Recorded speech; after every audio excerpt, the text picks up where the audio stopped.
ഹരേ കൃഷ്ണ. ഏവർക്കും ഗംഗോത്രി വേദിക്സിലേക്ക് സ്വാഗതം.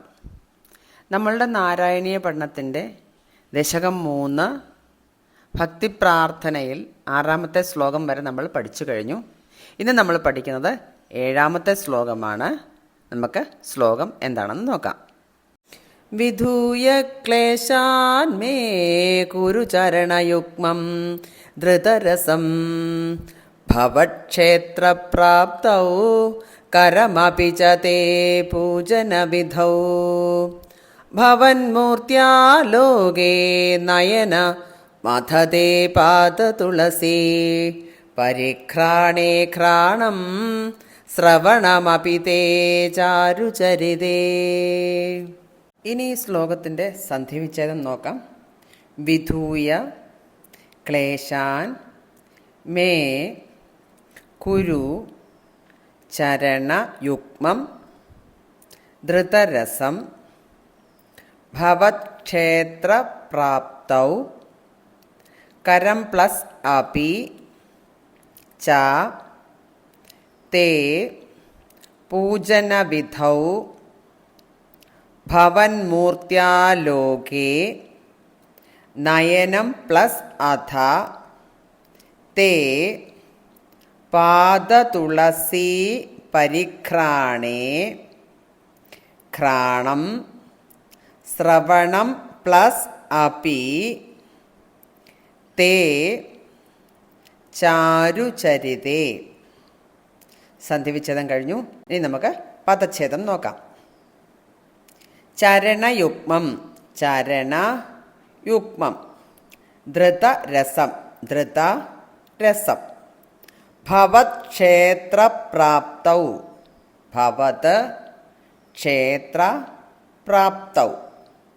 പൂജനവിധൗ പൂജനവിധൗ ഭവന്മൂർത്യാ ലോകേ ഭവത് മൂർത്തി ആലോകേ പാദതുളസീ പരിഘ്രാണേ പാദതുളസീ പരിഘ്രാണേ ചാരുചരിതേ ചാരുചരിതേ.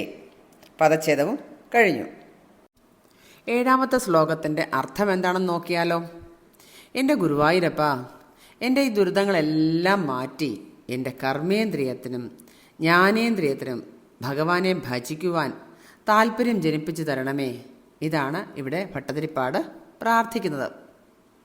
എൻ്റെ കൃഷ്ണ, ക്ലേശാൻ വിധൂയ, എൻ്റെ രോഗങ്ങളെല്ലാം മാറ്റി മേ ചരണയുഗ്മം, എൻ്റെ 2 കാലിനും ഭവക്ഷേത്രപ്രാപ്തവും നിന്തിരുവടിയുടെ ക്ഷേത്രത്തിലെത്തുവാനും കരമപിച്ച, എൻ്റെ കൈകളെ തേ പൂജനവിധൗ നിന്തിരുവടിയുടെ പൂജ ചെയ്യുവാനും നയനം ഭവന്മൂർത്തിയാലോകേ കണ്ണിന് നിന്തിരുവടിയുടെ തിരുവുടൽ കാണുവാനും അഥ ഘ്രാണം തേ പാദതുളസി പരിഘ്രാണേ അങ്ങയുടെ പാദങ്ങളിൽ അർച്ചിതമായ തുളസിയുടെ പരിമളം എപ്പോഴും നുകരുവാനും ശ്രവണം തേ ചാരുചരിതേ അപി കാതിന് അങ്ങയുടെ മധുരമായ കഥ കേൾക്കുവാനും ധൃതരസം കുരു ഉത്സാഹമുണ്ടാക്കി രസിക്കുവാനായിട്ട് എൻ്റെ ഈ ഇന്ദ്രിയങ്ങളെയെല്ലാം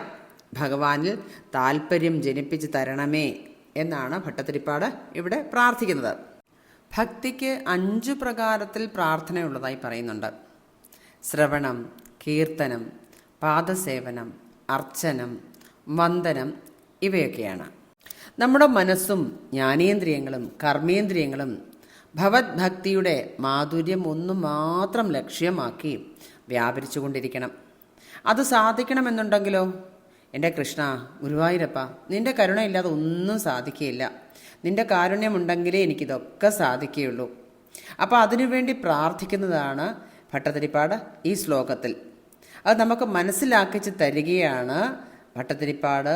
നമ്മുടെ കർമ്മേന്ദ്രിയവും ജ്ഞാനേന്ദ്രിയവും ഒക്കെ ഭഗവാനിൽ ഭക്തി ജനിപ്പിച്ച് തന്നാലേ നമുക്ക് ഇതൊക്കെ ചെയ്യാൻ സാധിക്കുകയുള്ളൂ എന്ന് നമുക്ക് മനസ്സിലാക്കിച്ച് തരികയാണ് ഈ ശ്ലോകത്തിൽ കൂടെ. ഹരേ കൃഷ്ണ.